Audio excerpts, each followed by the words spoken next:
Assalamualaikum warahmatullahi wabarakatuh.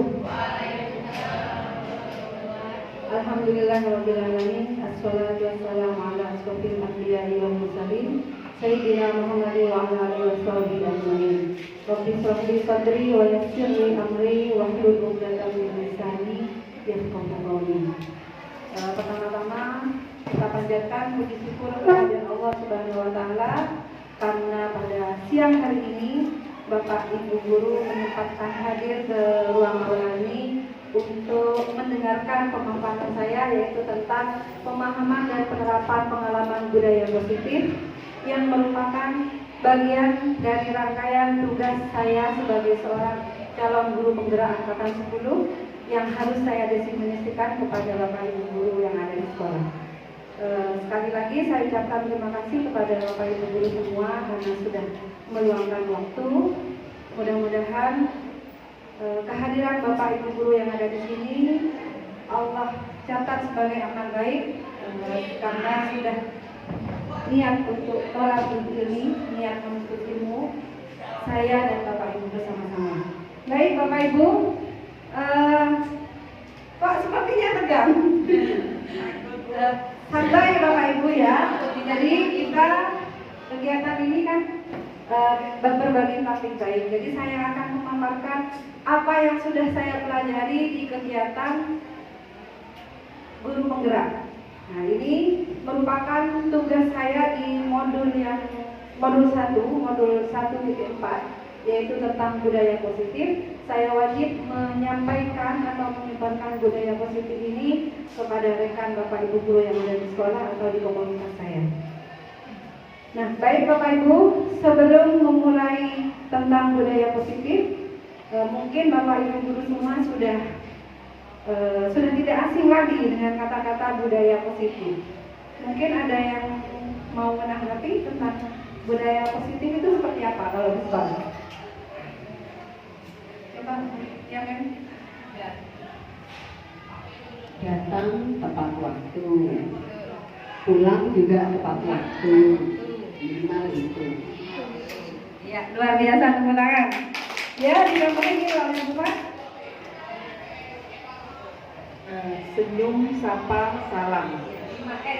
Ya, itu menurut saya seperti itu. Luar biasa yang sudah Bapak Ibu sampaikan, semuanya benar sekali tentang budaya positif.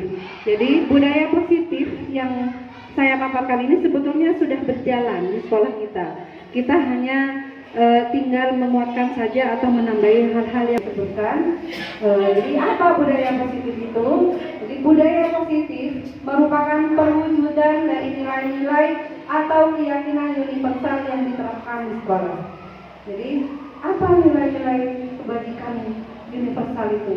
Nah, jadi kebajikan yang sudah disepakati, yang sudah dijalankan bersama. Nah, itu tidak memandang suku, tidak memandang budaya, tidak memandang latar belakang. Jadi namanya kebajikan universal berarti kebajikan yang sudah disepakati oleh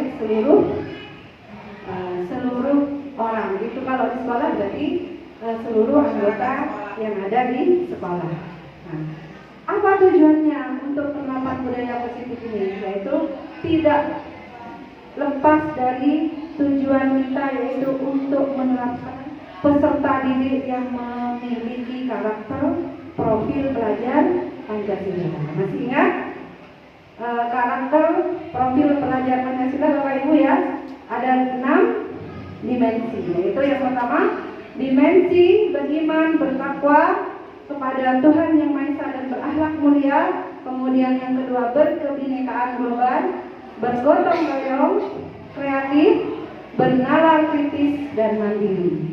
Nah, jadi ini 6 dimensi profil pelajar Pancasila yang harus selalu kita sisipkan di dalam setiap pembelajaran yang kita praktekkan di dalam kelas kepada anak-anak kita di sekolah.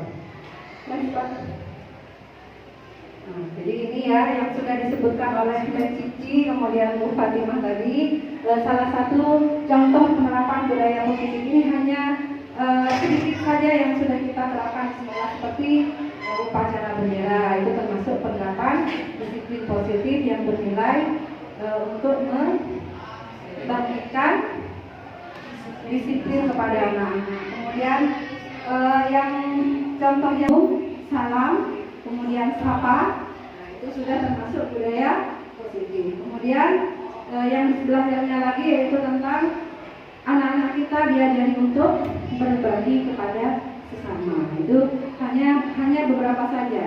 Hal-hal yang lain seperti kebiasaan untuk sholat jamaah itu juga masuk budaya positif. Kemudian berkata-kata yang sopan dan santun itu termasuk budaya positif. Nah, Bapak Ibu, pada kesempatan ini dalam budaya positif ini kita hari ini akan belajar bersama tentang yang pertama perubahan paradigma belajar. Kemudian yang kedua tentang disiplin positif, yang ketiga tentang motivasi perilaku manusia, yang keempat kebutuhan dasar manusia, yang kelima posisi kontrol guru, yang keenam tentang keyakinan kelas, dan yang terakhir tentang segitiga restitusi. Mari kita belajar bersama tentang yang sudah saya sebutkan tadi. Lanjut Pak. Dulu, yaitu tentang pembelajaran dengan paradigma yang baru. Apa itu? Nah, yang pertama, pembelajaran harus berpusat kepada peserta didik. Nah, coba kalau hal ini saya sudah yakin Bapak Ibu guru semua di kelas sudah melakukan pembelajaran yang berpusat pada peserta didik, karena kita di bulan-bulan kemarin sudah diobservasi oleh Bapak Ariano ya, bahwa kita itu dituntut untuk melakukan pembelajaran yang berpusat pada peserta didik atau student center. Nah, jadi kita harus meninggalkan paradigma yang lama yaitu teacher center.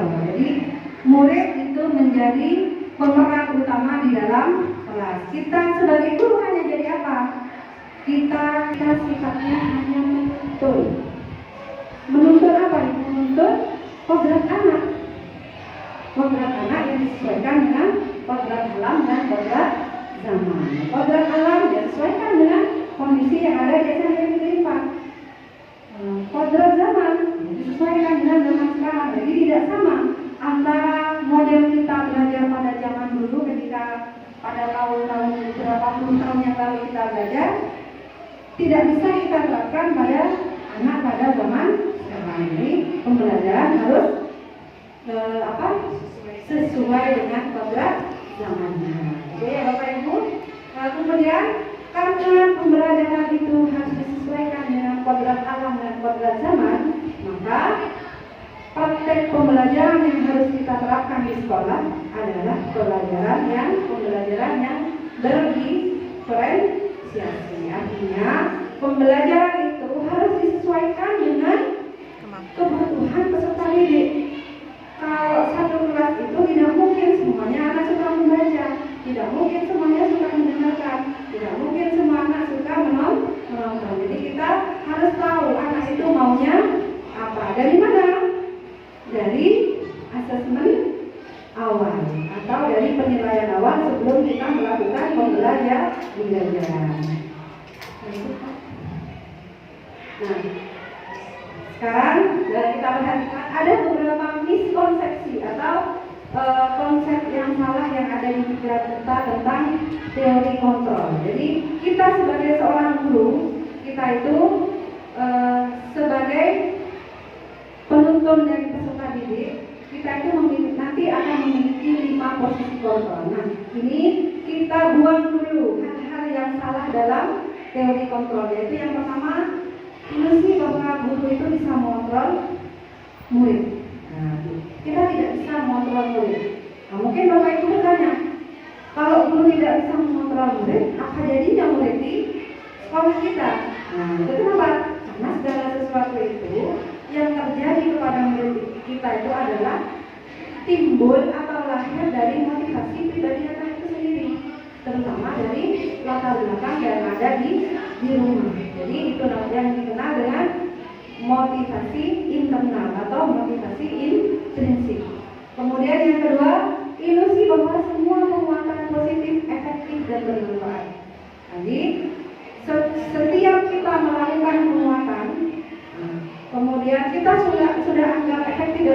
kita harus perbarui lagi. Kita sesuaikan dengan kondisi peserta didik yang ada di sekolah. Kemudian ilusi bahwa kritik dan membuat rasa bersalah mampu menguatkan karakter. Nah, ini yang saya pahami sebelum saya belajar tentang modul ini. Jadi sebelum belajar ini, saya itu merasa berhasil ketika saya itu ketika ada anak yang berhasil dalam pelajaran saya memberikan reward atau memberikan hadiah. Ternyata itu tidak baik untuk peserta didik. Ternyata kenapa kok tidak baik? Padahal itu kan mungkin hal positif, memberikan sesuatu yang baik, bukan hukuman. Nah, karena ternyata reward atau pemberian hadiah itu kan hanya kepada segelintir anak yang sesuai dengan kriteria kita. Yang lain yang tidak menerima maka akan timbul perasaan kecewa, timbul akan perasaan dendam bisa jadi, karena dia tidak bisa mencapai apa yang dilakukan seperti temannya yang sudah mendapatkan reward. Ya, itu yang positif ya. Jadi reward belum tentu merupakan hal yang baik. Kemudian ilusi bahwa orang dewasa berhak memaksa. Jadi kita sebetulnya sebagai seorang pendidik itu bukan memaksa, tetapi memancing anak dulu supaya keluar hal-hal positif. Hal-hal positif itu yang harus kita kuatkan agar menjadi karakter yang baik kepada peserta didik kita. Nah itu ya. Kemudian setelah kita membuang konsep-konsep yang salah, nah, maka marilah kita berubah kepada teori kontrol yang semula itu kita menggunakan stimulus respon. Nah, kemudian kita mulai berubah sedikit demi sedikit kepada teori kontrol. Jadi yang pertama, kita mencoba mengubah orang agar berpandangan sama-sama dengan kita. Tidak bisa, karena setiap orang punya pandangan yang berbeda. Kemudian jadi apa pada teori kontrol? Kita berusaha memahami pandangan orang lain tentang dunia dengan dunianya sendiri. Jadi tidak bisa memaksakan yang ada di pikiran Buju sama dengan ada yang di pikiran saya. Begitu ya. Kemudian yang kedua, perilaku buruk dilihat sebagai suatu kesalahan. Salah ketik kan? Kemudian yang kedua, semua perilaku memiliki tujuan. Itu yang harus mulai kita ubah. Kemudian yang ketiga, orang lain bisa mengontrol saya. Bisa orang lain mengontrol saya? Tidak bisa. Jadi siapa yang bisa mengontrol? Hanya diri kita sendiri. Jadi hanya diri kita sendiri. Kita sebagai guru, jika siswa itu melakukan penyimpangan, kita awal lagi untuk kembali kepada nilai-nilai kebajikan. Kemudian yang keempat, saya bisa mengontrol orang lain. Ternyata kita tidak bisa mengontrol orang lain. Kemudian yang kelima, pemaksaan ada saat bukan gagal. Jadi kalau misalnya ada peserta didik dipaksa sudah tidak bisa. Kemudian dihukum sudah tidak mempan. Istilah Jawanya di P orang di komora atau terus ya. Jadi syukur tak bukan tidak jangan itu. Bagaimana terus kita berubah menjadi memberikan hadiah? Nah, ternyata itu juga bukan hal yang efektif untuk peserta didik. Bagaimana kolaborasi dan konsekuensi menciptakan pilihan-pilihan yang baru? Dari mana ya? Dari peserta didik sendiri dengan cara mengerti hal-hal yang ada di dalam dirinya. Kalau urusan ini saya sudah sangat yakin BK adalah ahlinya. Kemudian yang terakhir, metode berpikir menang kalah. Jadi kalau misalnya ada siswa yang melakukan kesalahan, kemudian dihadapkan kepada Bapak Ibu guru untuk memperbaiki kesalahan, maka kamu sebagai pihak yang kalah karena kamu yang salah, dan guru sebagai pihak yang benar karena adalah guru. Bukan. Di dalam teori kontrol, kita harus mengenal model berpikir menang-menang yang dikenal dengan apa men? Win-win solution. Nah, jadi menang dan menang. Tidak ada yang kalah. Baik. Semangat dulu untuk kita semua. Nah, jadi mari kita keluarkan yel-yel SMP Negeri 4 Bondowoso. SMP Negeri 4 Bondowoso. Jaya, jaya, jaya. Luar biasa. Sekali lagi, SMP Negeri 4 Bondowoso. Jaya, jaya, jaya. Luar biasa. Tepuk tangan untuk kita. Lanjut, Pak.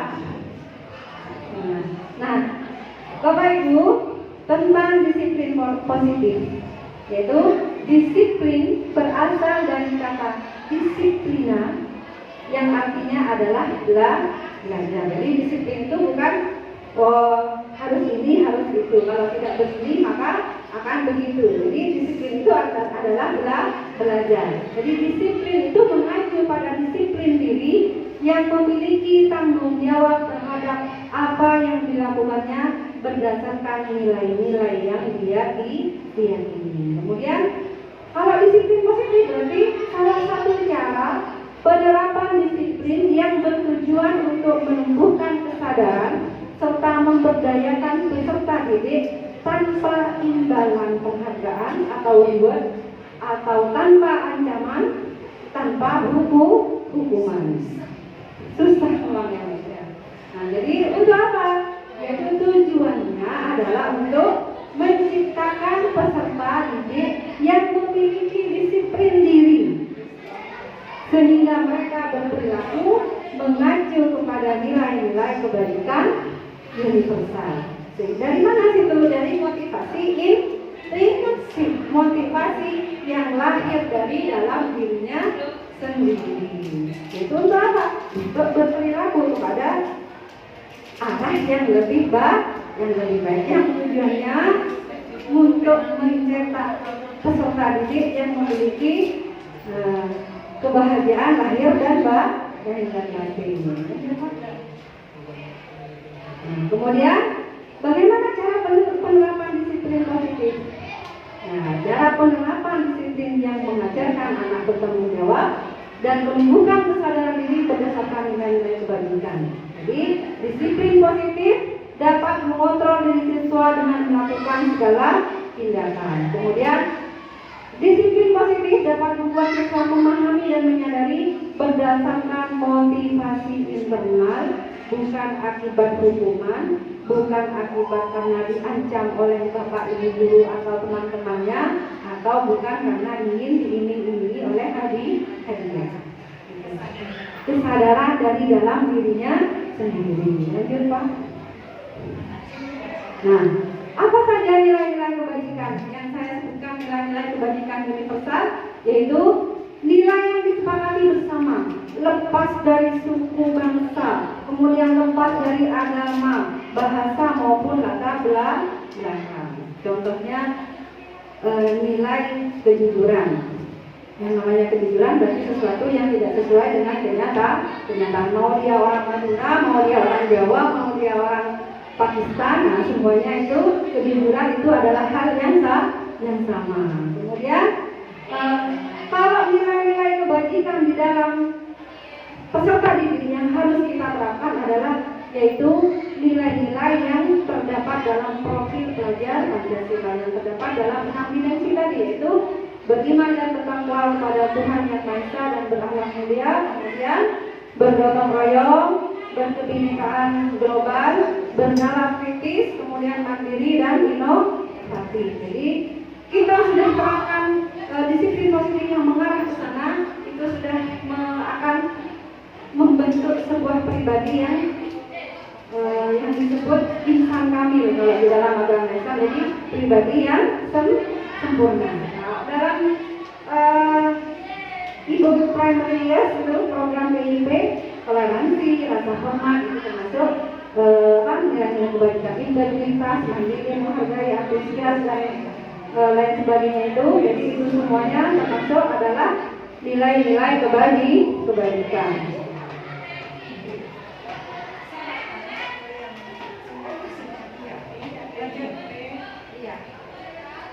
Pak.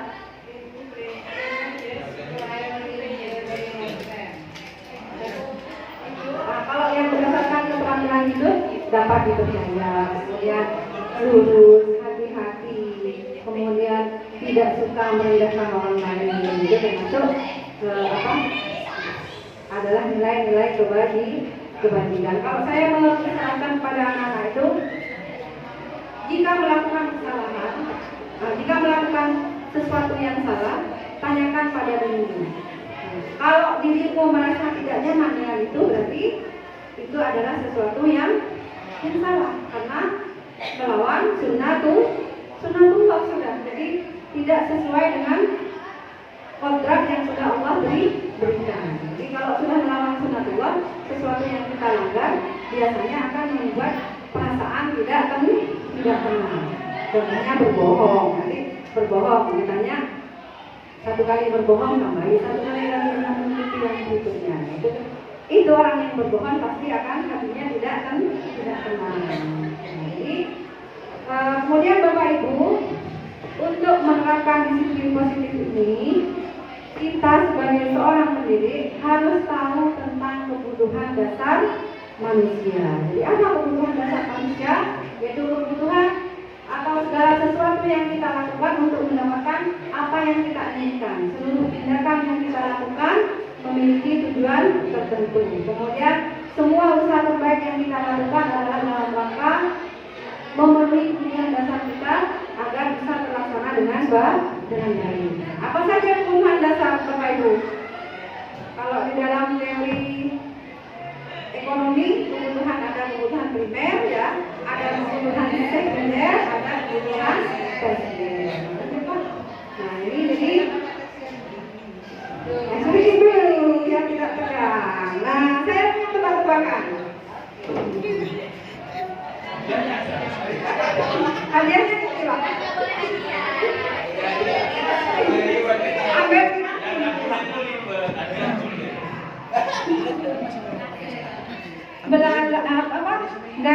Gajah apa yang belalainya pendek?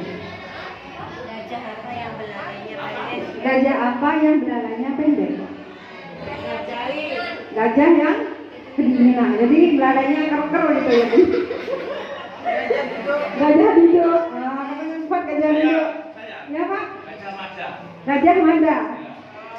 Bisa. Tangan itu Pak. Jadi gajah apa yang belalainya pendek? Jadi gajahnya pesek Bapak Ibu. Nah, jadi ini termasuk bukunya maksa. Oh gitu ya Pak. Lanjut Pak. Jadi ada 5 kebutuhan dasar manusia Bapak Ibu. Yang pertama, kebutuhan bertahan hidup. Nah ini meliputi kebutuhan akan makanan, kemudian pakaian, tempat tinggal, keamanan dan kesehatan. Kemudian yang kedua, kebutuhan kasih sayang dan rasa diterima yang dikenal dengan love and belonging gitu ya. Jadi rasa diterima, dipedulikan, berbagi, kerjasama, menjadi bagian dalam kelompok atau komunitas. Kemudian yang ketiga, kebutuhan akan penguasaan. Nah, apa saja? Harga diri, keinginan untuk dianggap, memimpin, berprestasi, diakui, didengar. Jadi kalau misalnya ada dari murid kita di kelas, siapa yang mau menjadi ketua kelas? Saya. Nah, itu berarti dia ingin memenuhi kebutuhannya atas penguasaan. Jadi dia ingin menjadi orang yang diakui sebagai pemimpin. Atau dia berusaha keras untuk ranking, untuk mendapatkan nilai tertinggi. Nah, itu termasuk salah satu kebutuhan akan penguasaan. Kemudian yang keempat yaitu kebutuhan kebebasan. Yaitu apa saja? Itu mandiri, memiliki pilihan, mencoba hal-hal yang baru, mampu mengendalikan arah dirinya. Nah ini yang terbiasa kita temui di lapangan, karena kita tahu bahwa peserta didik SMP itu adalah pada taraf perkembangan anak, yaitu taraf masa pencarian jati diri. Kalau di dalam teorinya teori memenuhi kebutuhan anak itu termasuk ada masa wiraga, ada wiraga wirama, kemudian ada wirama. Jadi ada 3. Wiraga, nah itu dari kecil sampai umur 8 tahun. Wiraga wirama, jadi dia sudah explore fisiknya dan juga mulai bermain dengan pikiran. Dan itu adalah masa SMP, masa transisi antara wiraga dan wirama. Kemudian wirama masa-masa SMA. Jadi anak-anak yang mungkin di SMP itu nakal, ketika sudah masuk SMA atau SMK, kita akan menemui kejutan-kejutan baru. Nah, karena ketika sudah di SMA itu anak-anak itu sudah mulai bisa berpikir dia akan menjadi apa besok. Karena di dalam usianya itu dia masuk taraf perkembangan masa wirama. Jadi dia sudah mulai menerapkan nilai-nilai yang baik dalam dirinya sendiri. Kemudian yang terakhir, kebutuhan kesenangan, bermain, humor, antusiasme, bisa tertawa, itu termasuk kebutuhan dasar manusia. Makanya kalau peserta didik kita kadang kan suka pada mencoba hal-hal yang baru. Nah, kita untuk apa belajar ini? Untuk tahu 5 kebutuhan dasar. Nah, supaya ketika menangani anak-anak yang mengalami penyimpangan, maka kita harus mencari, oh bakti ini kok begini ya. Misalnya yang berwilayah, bakti ini kok begini ya. Yang jelas selalu begini. Semua guru mengeluh tentang bakti. Oh ternyata bakti itu sendirian di rumah. Dia pagi tidak sarapan. Jadi pantas kalau harus di sekolah. Kemudian dia itu suka kasih perhatian kepada anak perempuan. Oh ternyata bakti itu sudah kehilangan ibunya dari sejak kecil. Jadi dia butuh kasih sayang. Jadi kalau kita mendapati anak yang melakukan pelanggaran, kita harus cari tahu dulu penyebabnya apa. Jangan asal ini kemudian. Misalnya bakti datang terlambat, nyampe di lapangan langsung disuruh push up 10 kali. Saja lemes yang namanya bakti, karena di rumah dia hidup sarapan atau di kelas dia tidak kuat untuk menopang kepalanya. Ya kan ayah kan mungkin dia lapar. Nah, bagaimana cara tahu? Kita tanya dengan cara yang baik. Seperti kalian musisi kan sebagai orang yang baik pasti akan menanyakan dan akan disuruh kantin pasti ya. Nah, jadi itu ya pentingnya kita belajar tentang kebutuhan dasar manusia. Lanjut Pak. Nah, Bapak Ibu, seperti yang saya sampaikan tadi bahwa motivasi yang ada dalam diri seseorang, baik kita maupun peserta didik itu ada 2 macam. Ada motivasi internal dan ada motivasi eksternal. Kalau yang berwarna kuning itu seperti menghindari ketidaknyamanan atau hukuman, kemudian mendapatkan imbalan hadiah atau penghargaan dari orang lain, itu termasuk motivasi eksternal, dan itu tidak akan bertahan lama. Jadi kalau dia itu kepentingannya atau motivasinya datang ke sekolah untuk terhindar dari hukuman, maka dia hanya sampai di situ. Nah, atau contoh kasus murid kita yang terbiasa terlambat, Revan misalnya ya, Revan. Kalau dia selama tidak ada motivasi dari dalam dirinya sendiri untuk datang tepat waktu, dia belum tahu manfaatnya datang pagi itu seperti apa, maka dia akan mengulang lagi. Seberapa berat kita itu menghukum dia, maka dia akan kembali kepada penyimpangan yang dia lakukan. Nah, gimana cara menyadari? Ya dengan cara menumbuhkan nilai-nilai positif dalam dirinya. Kita akan tahu dulu kenapa dia kok datang terlambat. Cari dulu Revan itu mempunyai kebutuhan apa yang tidak terpenuhi, gitu ya. Ya, ternyata dia kekurangan kasih sayang orang tua. Nah, itu ya Bapak Ibu. Nah, kemudian contoh kecil misalnya kalau kita ingin tahu itu termasuk motivasi intrinsik atau Ya, atau eksternal atau internal. Misalnya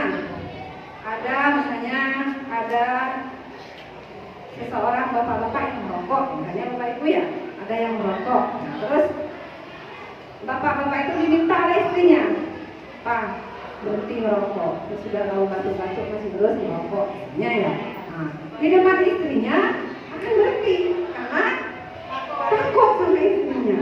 Nah, nanti kalau di luar atau di sekolah kita, ya sembunyi-sembunyi merokok itu karena motivasi dari eksternal. Tapi ketika seorang perokok itu kemudian memutuskan untuk berhenti karena dia tahu bahwa merokok itu merusak dirinya, akan merusak kesehatannya, maka walaupun dia ada istri, tidak dia oleh istri atau tidak, maka dia akan berhenti dengan sendirinya, gitu ya.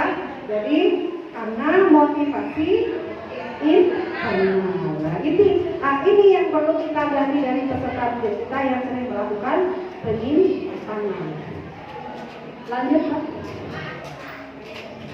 Nah, Bapak Ibu, motivasi internal untuk menjadi orang yang mereka inginkan dan menghargai diri sendiri dengan nilai-nilai yang mereka percaya.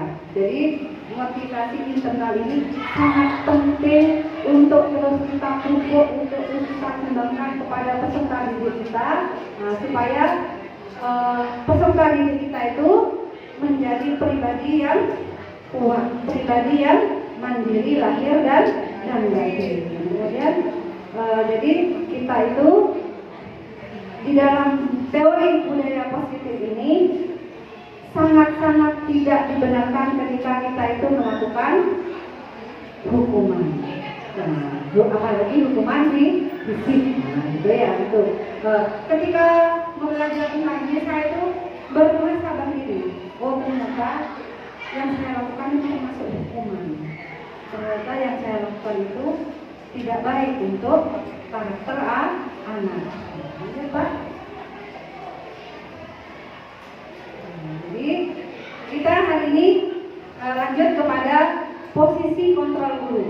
Nah, jadi mungkin Bapak Ibu ketika melakukan refleksi di PMN ya, itu ada modul tentang disiplin positif. Nah, di sini di dalam modul itu salah satunya ada tentang posisi kontrol guru. Jadi sebagai seorang pendidik di sekolah, baik itu sekolah PAUD, TK, SD, SMP maupun SMA, ada 5 posisi kontrol guru yang harus kita tahu.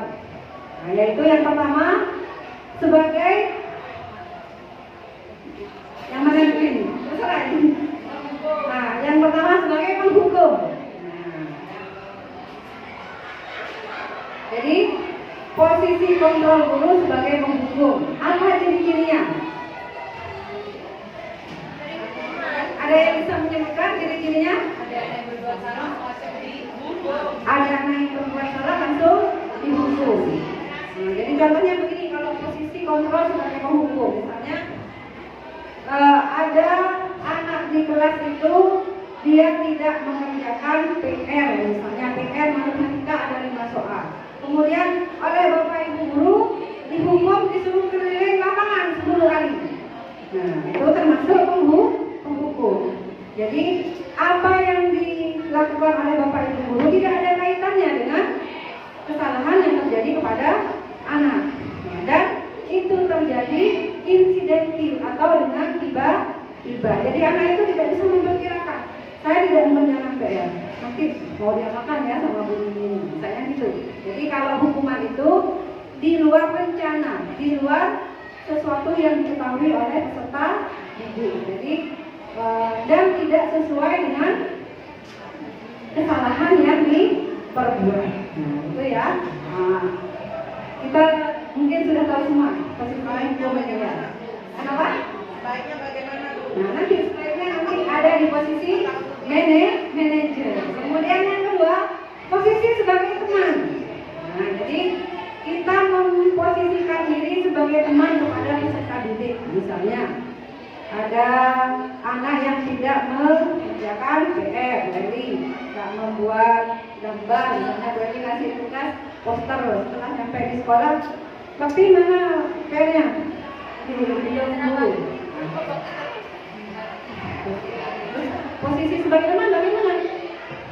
Benar, tidak ada ini racun misalnya gitu. Jangan begitu. Apa namanya? Sudah kerjakan ya nanti ya. Kerjakan loh. Jadi pastinya seperti teman.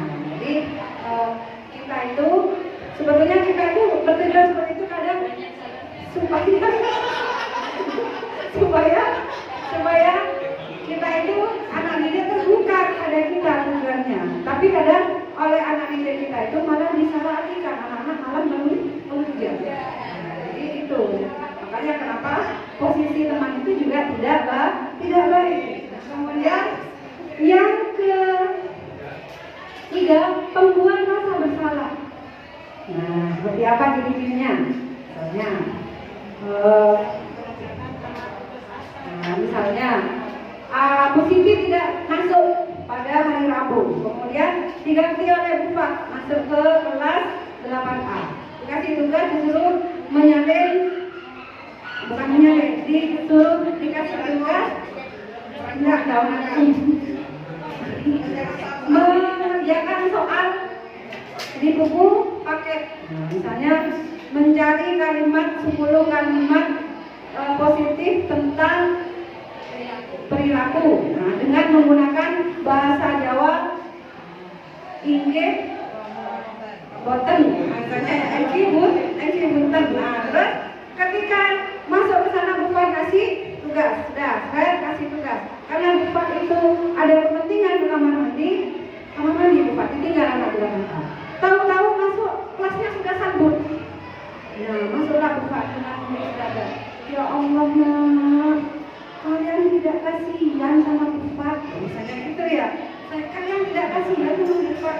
Kalian tahu kalau sampai kelas ini dimasuki oleh kepala sekolah, Bufat nak yang dimarahin, bukan kalian. Nah, itu.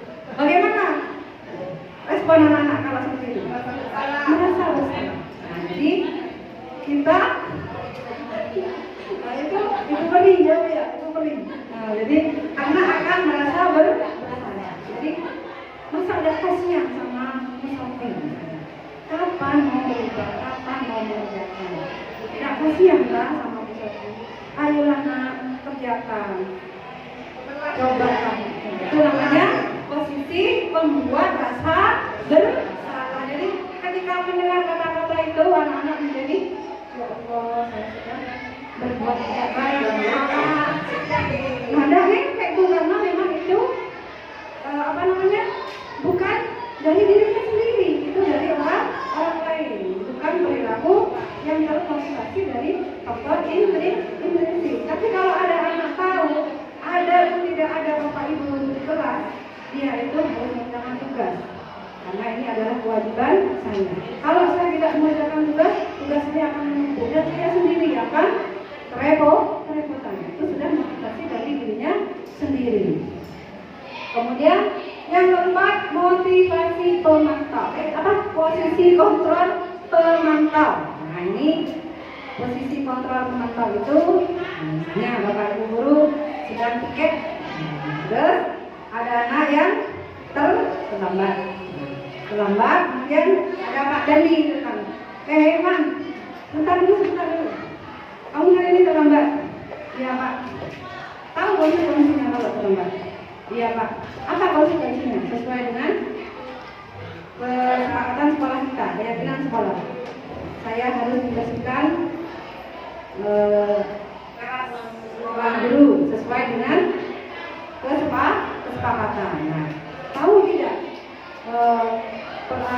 tata tertib mana yang sudah kamu langgar? Iya Pak, tahu saya sudah melanggar tata tertib, tidak boleh terlambat datang ke sekolah. Jadi kalau ada bapak ibu guru yang ketika ada siswa itu melakukan pelanggaran, kemudian dia diingatkan akan keyakinan kelas atau tata tertib kelas, maka dia termasuk dalam posisi pemantau. Dan hukumannya sudah disesuaikan dengan kesepakatan. Misalnya ada anak bawa HP, di SMP kan tidak boleh bawa HP. Ada yang maksa. Nah, sesuai kesepakatan dengan orang tua yang sudah ditandatangani dengan menggunakan materai bahwa setiap anak yang membawa HP maka dia HP-nya akan disita dulu. Kemudian anak diberi tugas untuk menghafal surat-surat pendek, surat-surat pendek yang panjang. Nah, itu namanya konsekuensi. Nah, jadi kalau ada bapak ibu guru misalnya Brina, sudah tahu kan? Sudah tahu nggak boleh bawa HP, masih tetap bawa HP. Ya sudah. Kalau sudah Bu Sofi mendapatkan memo dari Bu Sofi atau Bu Jum atau Pak Yusif sudah hafalan, bisa ambil Brina. Tapi minggu, misalnya itu namanya posisi kontrol sebagai seorang pemantau. Kemudian yang terakhir, posisi kontrol yang paling ideal adalah posisi kontrol sebagai manajer. Seperti apa posisi kontrol sebagai manajer? Posisi kontrol yang memposisikan anak yang bersalah itu tidak berada di pihak yang salah. Jadi yang pertama, kita harus tahu kesalahannya, sebabnya adalah apa. Kita posisi manajer ini, maka kita akan menggunakan praktek yang namanya segitiga restitusi. Lanjut Pak. Nah, jadi ini ya, yang sudah seperti saya sampaikan tadi, ciri 5 posisi kontrol guru. Nah, nanti saya tayangkan dengan video supaya tahu saya ada di posisi mana, gitu ya, yang seperti yang ada di sini. Lanjut Pak. Nah, jadi seperti apa ketika guru harus bertindak sebagai manajer? Yaitu ketika mendapati siswa bermasalah, guru mempersilahkan siswa mempertanggungjawabkan perilakunya dan mendukung siswa agar dapat menemukan solusi atas permasalahannya sendiri. Jadi bukan guru yang mencarikan solusi, tetapi murid yang mencari solusi sendiri. Nah, dia disuruh bermuhasabah dulu dengan kesalahannya, kemudian dia sendiri yang akan menyebutkan saya harus bagaimana. Kalau dia sendiri yang menyebutkan untuk melanggar dari yang apa dia ucapkan, dia pasti tidak akan nyaman, tidak nyaman pada dirinya sendiri. Kemudian guru mengacu pada restitusi yang dapat menjadikan siswa sebagai manajer bagi dirinya sendiri, sehingga bisa membentuk karakter positif pada diri siswa. Nah, itu kalau saya perhatikan itu adalah kegiatan BK banget. Tunggu, ketika ada anak itu ditanya, dan saya juga mendapati muridnya itu seperti itu, ketika mencari mengorek apa yang sudah anak lakukan. Bahkan ketika ada laporan anak berbuat kesalahan, ternyata ketika restitusi anak-anak itu justru keluar sendiri. Nah, salah satu contohnya pernah menangani Alfra, Ibu Lina ya. Alfra itu dilaporkan sama ibunya selalu pulang pagi. Nah, dipanggil ke ruang guru waktu itu, ditanya, tahu kenapa kok Bu Lina panggil ke sini? Ya Bu, tahu dulu. Apa? Saya tidak salah Bu. Apa salahnya? Saya keluar malam, ya gitu ya Bu Lina. Saya keluar malam. Padahal yang mau disampaikan karena ibunya malam, Bu Lina tidak tahu. Nah, terus akhirnya Bu Sofi mendapatkan Bu Lina sama Bu Sofi mendapatkan telepon jam dilihat di HP itu jam 13 sekian katanya Bu Lina. Berarti itu kan bukan lagi tengah malam, tapi sudah pagi. Akhirnya keluarlah hal-hal yang unek-uneknya, yaitu ternyata di jam segitu Alfara itu main balapan dia di daerah Dewi Sri sana. Jadi keluar semuanya. Nah, dengan dipancing. Nah, itu namanya memvalidasi kesalahannya sendiri. Kalau di dalam segitiga diskusi itu dia memvalidasi kesalahannya sendiri. Nah, tanpa kita harus menunjuk kamu begini, kamu salah ini, salah itu. Jadi anak itu diminta untuk menyebutkan kesalahannya sendiri. Dan itu justru lebih efektif karena kita itu dulu tidak tahu apa saja yang dilakukan kesalahan oleh anak. Jadi guru mengacu pada restitusi yang dapat menjadikan siswa sebagai manajer bagi dirinya sendiri.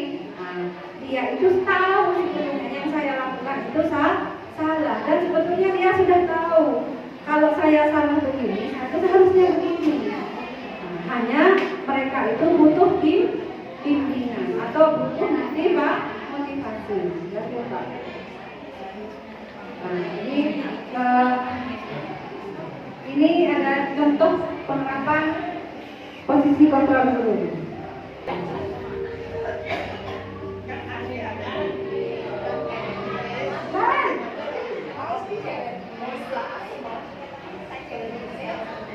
Selamat pagi Bu. Selamat pagi Karen. Maaf Bu, saya terlambat.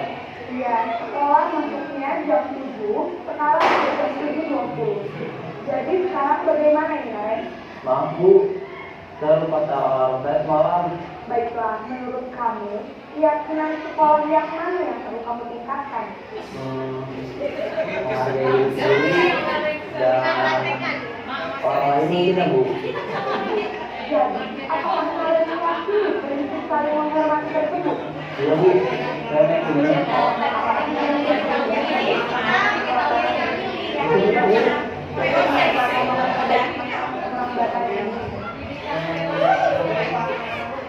Saya akan coba tidak meminta alarm saya Bu. Baik, ada orang yang kira-kira bisa mengingatkan tidak? Ada Bu, anak saya, Kak Ema. Ada lagi selain saya? Kalau Kak Ema, ada ibu saya. Baik, jadi yang mengingatkan Anda adalah Kak Elma dan ibu dia. Kira-kira akan mulai alarm kapan nih, Naren?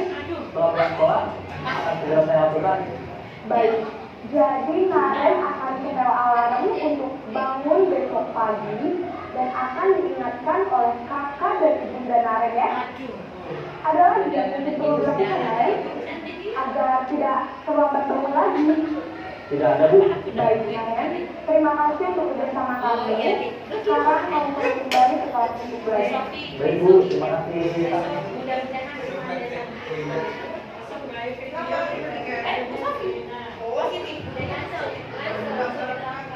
Nah, jadi itu ya Bapak Ibu, contoh 5 posisi kontrol guru. Dan saya juga pernah menerapkan ketika ketika jadi guru piket. Nah, saya terapkan ke Revan Bu. Nah, terus saya tanya, itu dia mengungkapkan dia terlambat. Kemudian karena kakaknya ya Bu, karena kakaknya apa gitu. Terus yang pertama apa tadi, memvalidasi kesalahan, jadi mengakui bahwa dia itu salah. Kemudian yang kedua, menanyakan yang setelah memvalidasi kesalahan, kemudian ditanya, menurut kamu terlambat datang ke sekolah setiap hari? Bu guru dia kemarin itu terlambat, kapan hari terlambat, setiap hari terlambat. Menurut kamu itu sudah benar nggak? Tidak Bu, Revan memang salah. Revan memang salah. Kalau sudah tahu kalau itu salah, terus apa yang akan Revan lakukan? Saya besok bangunnya lebih pagi Bu. Kemudian saya akan meminta kakak saya untuk juga ikut bangun lebih pagi. Setelah, kemudian terus apa konsekuensinya kalau terlambat? Siap Bu, saya akan membersihkan. Jadi bukan saya yang dulu, tapi dia sendiri. Saya akan menyapu halaman ini. Siapa yang minta? Saya sendiri Bu, bukan Bu Sofi loh ya. Ya, jadi nyapu, langsung cari sapu. Besoknya tidak terlambat. Nah, jadi ketika ketemu saya, Bu, Revan nggak terlambat Bu. Nah, ini kemudian itu. Kapan kemarin lagi juga, Bu, Revan tadi sudah tidak terlambat Bu. Makanya begitu. Mudah-mudahan itu memang muncul dari motivasi dirinya sendiri. Nah, dan itu memang sangat sulit untuk kita lakukan. Apalagi kita tahu bahwa latar belakang peserta didik kita itu semuanya banyak siswa yang berkebutuhan, tidak sampai berkebutuhan khusus, tapi berkebutuhan karena tidak terpenuhi 5 kebutuhan dasar sebagai seorang anak. Lanjut Pak, ini Pak, keyakinan sekolah. Jadi untuk Kalau dari apa namanya? Supaya siswa itu untuk siswa-siswi baik kelas 7 maupun kelas 8 untuk dasi harus dipakai. Kalau nggak dipakai akan saya sita. Itu validasi langsung.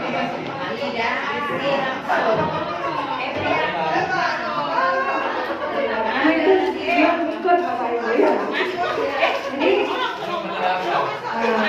bagaimana supaya kita tidak kesulitan ketika melakukan anak itu melakukan kesalahan itu yang harus kita lakukan pertama di awal pembelajaran sebetulnya adalah membuat keyakinan kelas, membuat keyakinan yang lebih luas lagi, membuat keyakinan sekolah yang kita kalau keyakinan kelas kita bangun di kelas kita masing-masing yang dipimpin oleh Bapak dan Ibu wali kelas di kelas masing-masing. Nah, kalau keyakinan sekolah kita bisa duduk bersama dengan Bapak Ibu guru, wali, murid dan komite. Kita membuat keyakinan sekolah. Jadi bukan sekolah yang menentukan.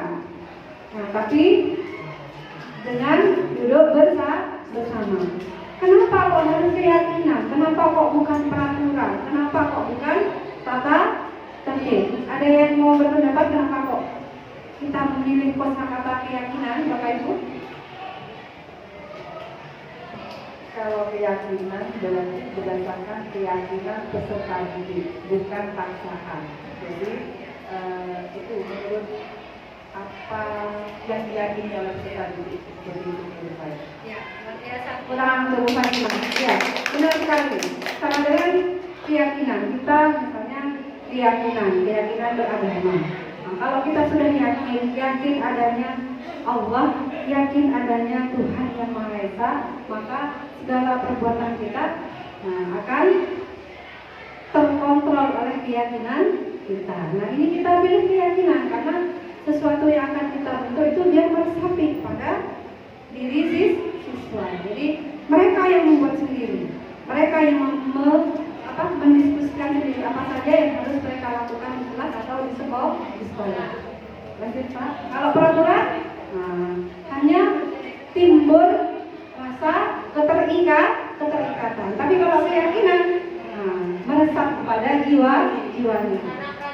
Jadi ya betul dibilang karena peraturan dibuat untuk dilanggar. Ya. Jadi keyakinan sekolah atau keyakinan kelas itu merupakan merupakan pernyataan universal yang mudah diingat, dipahami, menggunakan kalimat positif dan harus diterapkan dalam lingkungan sekolah. Jadi keyakinan kelas itu atau keyakinan sekolah itu tidak boleh menggunakan kalimat-kalimat negatif. Nah, misalnya tidak boleh datang terlambat. Jadi kalimat positifnya berarti datang tepat waktu. Nah, jadi menghindari kata ya jangan atau tidak boleh atau dilarang. Kemudian tidak boleh mencontek. Berarti apa? Berbuat jujur ketika mengerjakan soal. Kemudian tidak boleh memakai barang-barang temannya tanpa izin. Misalnya, berarti apa? Kata-kata positifnya.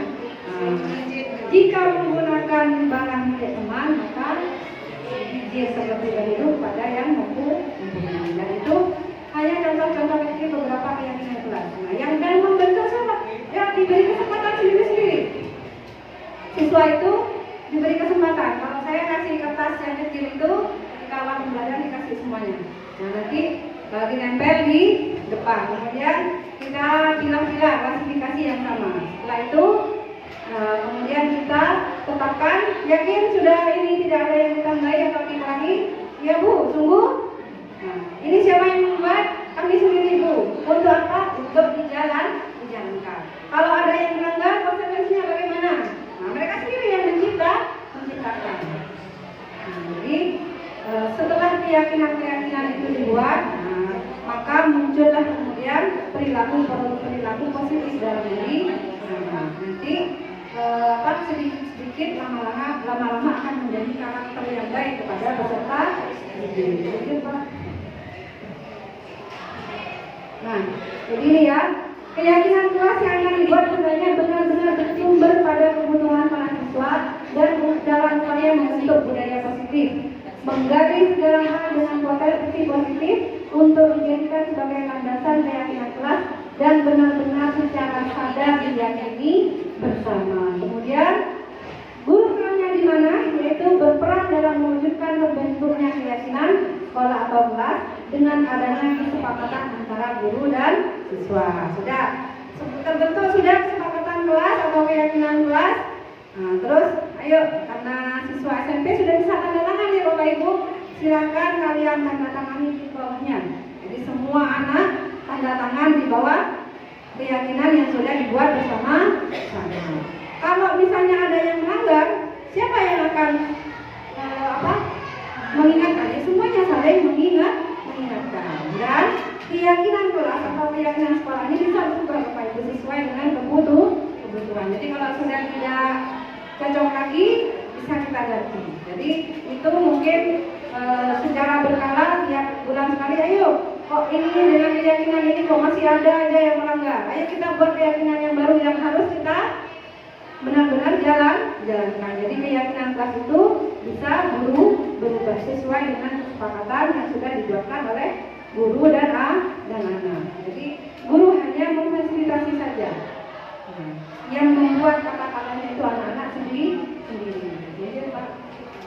Jadi ini salah satu contoh aksi nyata saya ketika membuat keyakinan kelas. Saya terapkan di kelas, karena di kelasnya guru sudah ada. Kemudian di kelasnya MEM sudah buat tapi tidak ditulis, katanya begitu ya MEM. Nah, jadi saya buatnya di kelas 8E waktu sebelum observasi dilakukan oleh kepala sekolah. Jadi ini salah satu contohnya Bapak Ibu. Jadi ditulis satu-satu sama anak, nanti kata-katanya yang sama, nah dijadikan satu nanti. Nah, kemudian ditata sesuai dengan urutannya. Lanjut Pak. Nah, balik Bapak Ibu. Jadi ketika kita sudah membuat keyakinan kelas, terus masih ada siswa yang melanggar, maka disitulah kita membuat suatu tindakan yang namanya tindakan segitiga restitusi. Jadi anak sudah sepakat sendiri membuat keyakinan kelas, terus kok masih dilanggar. Terus bagi guru harus apa? Apakah diam saja? Tidak. Jadi kita lakukan langkah pengobatan dengan melakukan segitiga restitusi, yaitu sebagai manajer. Jadi posisi yang paling ideal tadi, posisi manajer, yaitu guru menggunakan segitiga restitusi dalam menyelesaikan masalah siswa melalui 3 tahapan, yaitu menstabilkan identitas, kemudian yang kedua memvalidasi tindakan yang salah, dan yang terakhir menaikkan keyakinan. Jadi biarkan anak dulu mengakui bahwa dia itu salah. Kemudian kita beri guru juga manusia, guru tidak bisa berbuat salah. Jadi wajar kalau orang itu berbuat salah. Terus kita giring pada langkah yang kedua, validasi tindakan yang salah. Yang sudah kamu lakukan itu sesuai dengan tidak dengan keyakinan kita atau keyakinan sekolah kita? Tidak. Menurutmu kamu sudah melakukan keyakinan yang mana? Jadi dia sebutkan sendiri. Dia pasti ingat karena dia sendiri yang membuat. Kemudian yang terakhir barulah kita kamu sudah melakukan keyakinan yang ini. Terus apa yang akan dilakukan? Nah, jadi dia mencari solusi sendiri. Kalau tidak bisa mencari solusi dipancing itu bagaimana keterampilan Bapak Ibu untuk memancing supaya anak itu mencari solusi dari dirinya sendiri. Jadi dengan segitiga restitusi ini, maka siswa yang berbuat salah, dia itu kembali kepada komunitasnya, dia akan menjadi pribadi yang lebih bertanggung jawab.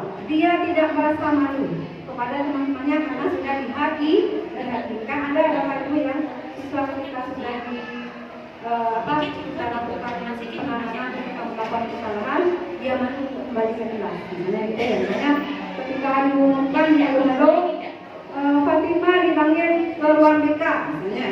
Nah, jadi anak-anak ruang BK. Nah, itu jadi kesannya itu langsung tidak baik. Begitu Bapak Ibu ya.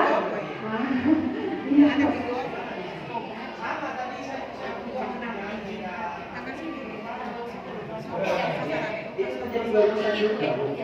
Ketika Pak Tendi memanggil di yang saya tadi namanya harap ruang BK. Nah itu yang beridu teman-temannya lo. Nah itu harus diubah gimana ya?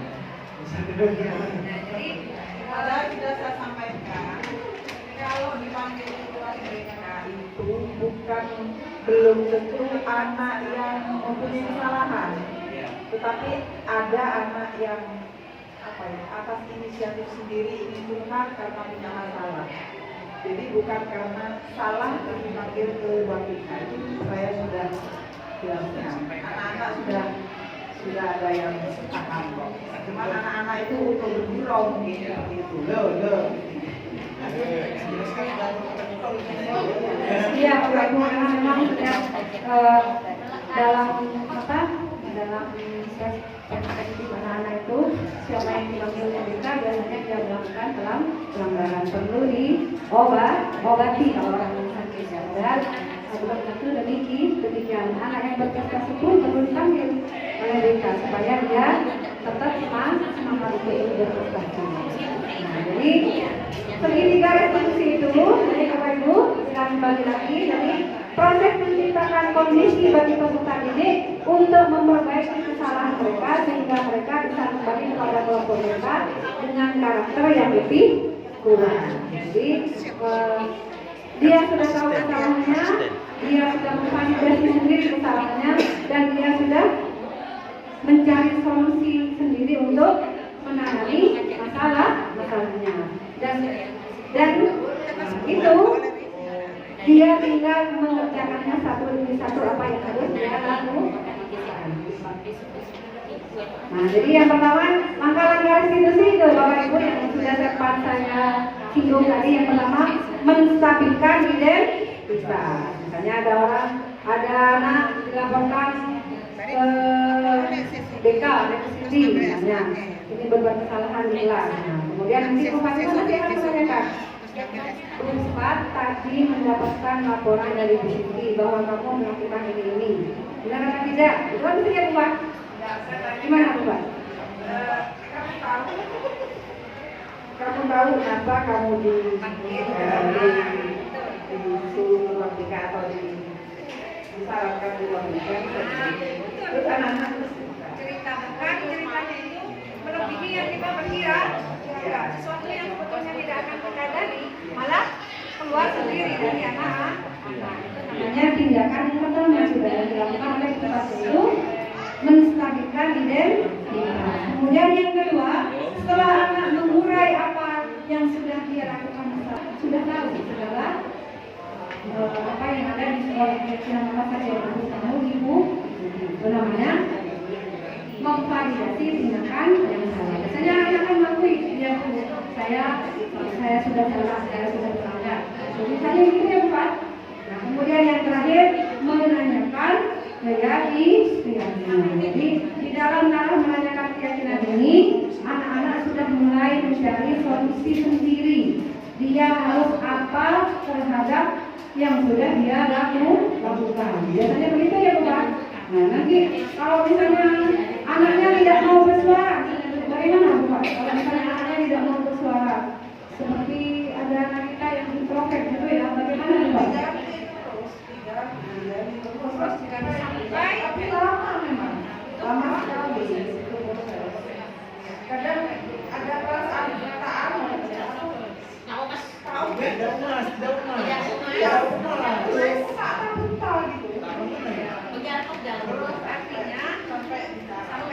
artinya Bapak Ibu guru tidak langsung kamu harus begini, kamu harus begitu. Artinya Bapak Ibu guru harus sabar dalam membuat pancingan kepada anak supaya dia tahu dia harus begini kalau saya itu melakukan kesalahan. Jadi itu motivasinya keluar dari dirinya sendiri.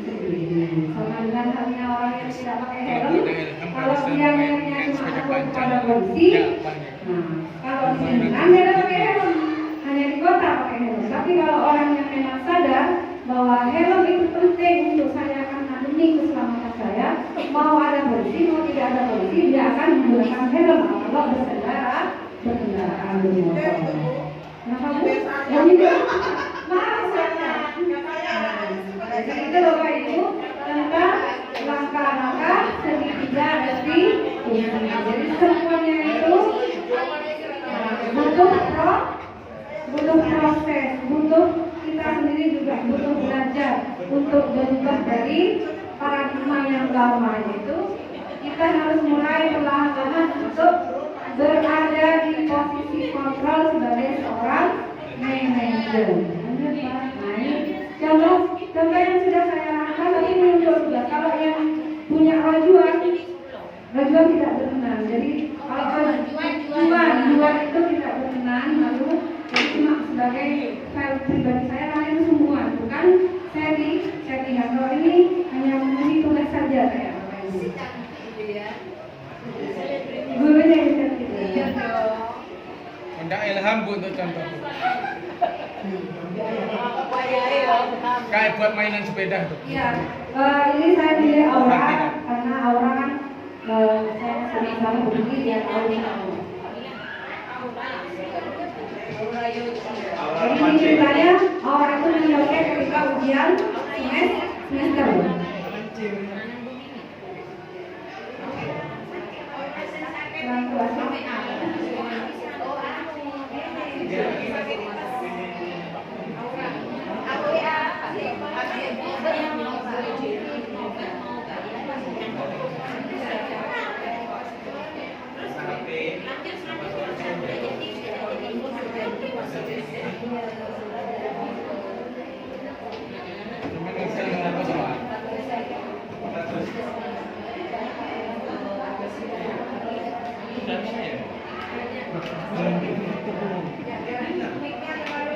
Jauh dari yang tadi sudah suara.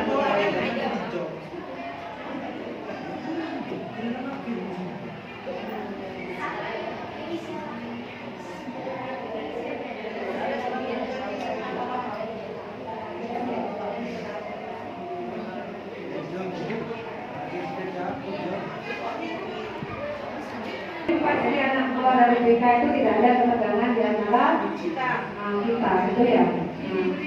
Nah, demikian Bapak Ibu itu tentang apa budaya positif yang diakui dengan segitiga fungsi tadi. Harapan kita semua, harapan saya mudah-mudahan sedikit demi sedikit kita bisa melakukan perubahan demi masa depan kita, demi anak didik kita tercinta supaya harapannya bisa menjadikan mereka pribadi yang tangguh, yang bertanggung jawab, yang sesuai dengan nilai-nilai kebajikan universal. Baik, Bapak Ibu, refleksi kita hari ini. Oh, sebentar, belum refleksi mungkin ada yang mau didiskusikan dulu. Sebelum refleksi mungkin ada yang ingin Bapak Ibu sampaikan terkait dengan budaya positif yang sudah saya paparkan dari awal.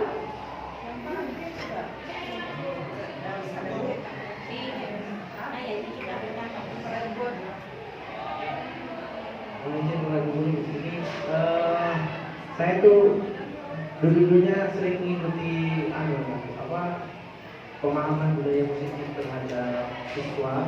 Cuman saya ketika di Bondowoso itu agak susah menjalaninya itu. Nah, mengaplikasikan itu juga terjadi ini kan, pernah itu juga para guru juga waktu itu. Kadang penyampaian yang yang pas dapat ke anak-anak itu saya susah memilih nanti. Kalau di luar kota sana kadang orang-orang itu bilang gini, Ananda, nah gitu. Nah itu kalau diterapkan di sini itu sangat berat gitu. Dan aneh ya Pak? Aneh banget. Anak-anak juga ngelihat gitu ya, lihat bilang ada Pak. Yang dapat kalau ke anak-anak sini gimana ya cara mainnya yang enak gitu ke anak-anak itu. Saya sudah pernah. Iya.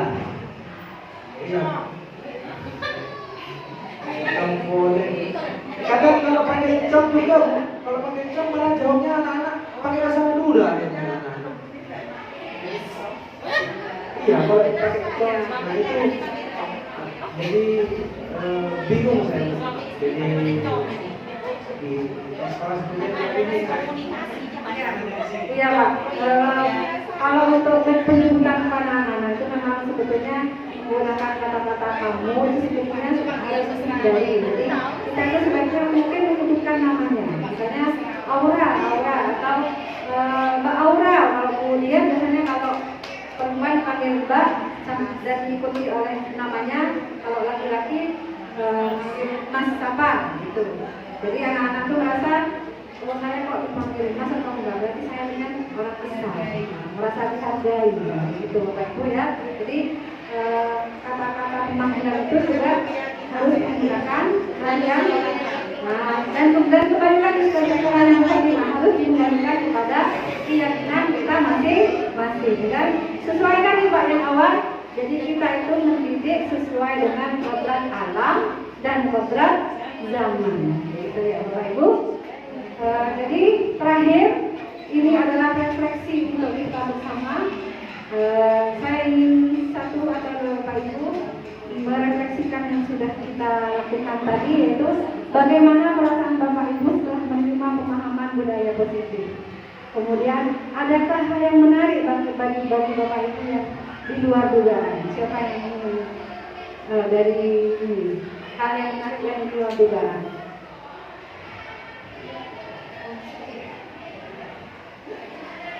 Terima kasih Bapak Jati Jati, semoga sukses. Budaya positif setelah kita mendengarkan dari keterangannya Bu Sofi, bahwa kita seorang guru itu harus mempunyai perasaan yang positif atau yang bagus saja terhadap anak-anak, sehingga ada kata bahwa anak itu tidak ada anak yang bodoh. Jadi kayak anak-anak yang tidak mengerjakan tugas mungkin di lain hal, di lain pelajaran itu dia juga bagus, sehingga dari masing-masing karakter anak itu ada namanya manusia yang tidak sempurna itu tadi. Jadi ada salah satu yang dia itu lebih pintar atau lebih positif itu.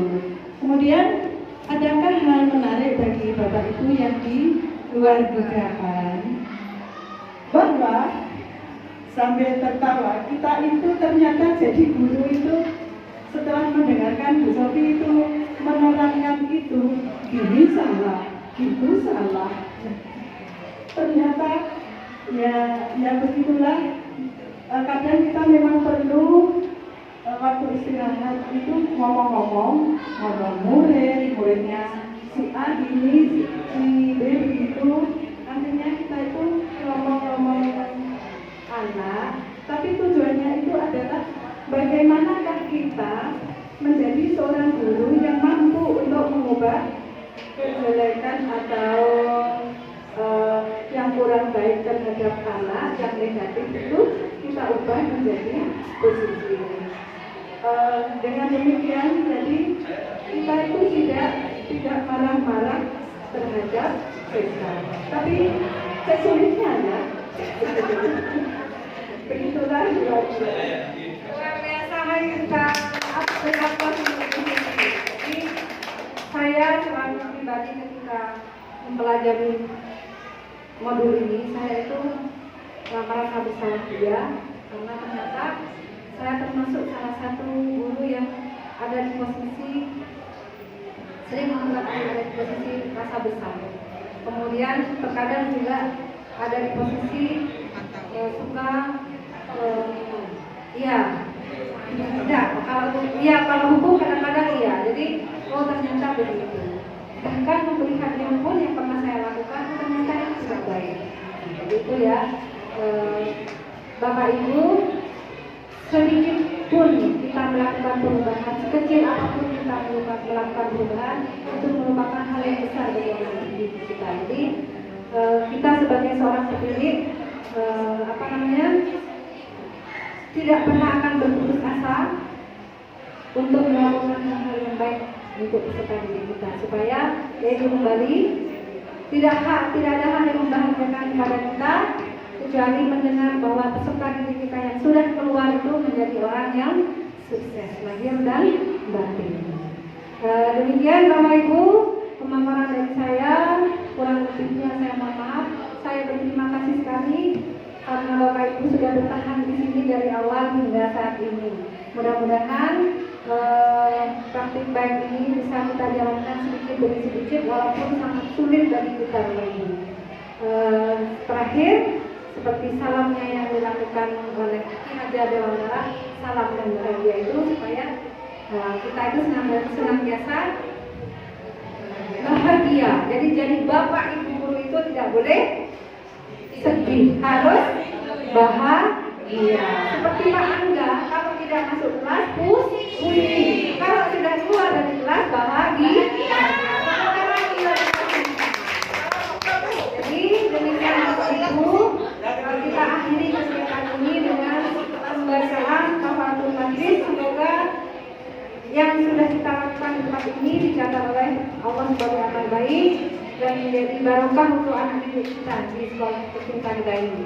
Subhanallahumma wa bihamdika asyhadu an la ilaha illa anta astaghfiruka wa atubu ilaik. Sekali lagi saya ucapkan terima kasih. Wassalamualaikum warahmatullahi wabarakatuh.